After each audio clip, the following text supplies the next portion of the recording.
Moving on to a segment we're calling It's Your Land. Bob Valerio has a father and an uncle who founded a welding service in Pennsylvania 60 years ago, and it could now be shut down. The city that they live in is using eminent domain to acquire his land to expand a municipal water authority. And our own Eric Shawn right now is live from that town, McKeesport, in Pennsylvania, with this It's Your Land segment for us. Hi, Eric. Hi, Patty Ann. You're right. The government has taken his building and now could put him out of business. That's what Bob Valerio says. We're at Wally and Joe's Welding. This company, as you say, has been here for 60 years. It was started by Bob's father and his uncle.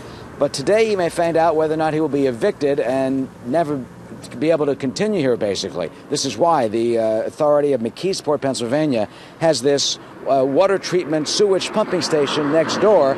They need to expand that to expand the system, but Bob fears that means he may have to close his doors forever. Bob has been a welder here for 15 years, and he says he's shocked at what the government can do under eminent domain.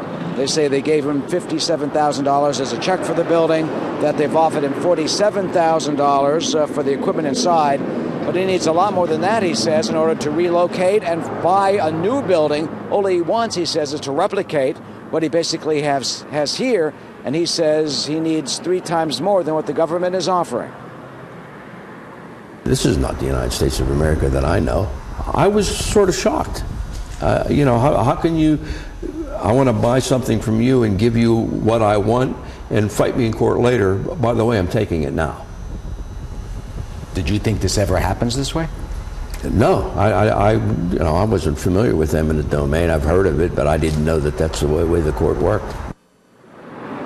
Well, both sides are in court right now as we speak, and we will find out whether or not Bob potentially could be evicted today, ending a 60-year-old business. By the way, the city already has the deed to the building. It's just a matter of his equipment and whether he will have to be ordered to leave. Patty Ann?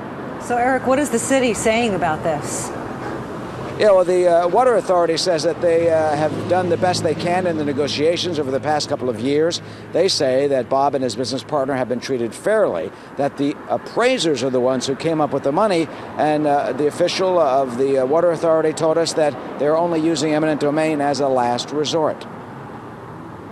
We did not want to do it under any stretch of the imagination, because we would not ever want to have our property taken away from us. Okay, but in this case, we had no choice. Okay, we were running out of time, and this is a project that has to be done. Well, Bob and his business partner think that eminent domain gives the government just too much power, and they would like to have some type of equitable deal in their view. We'll find out what will happen in court today, whether or not that Bob's business can potentially continue here, or if this, after 60 years, will be the very last day. Patty Ann? All right, Eric Shawn live in McKeesport, Pennsylvania with our It's Your Land segment. Thank you.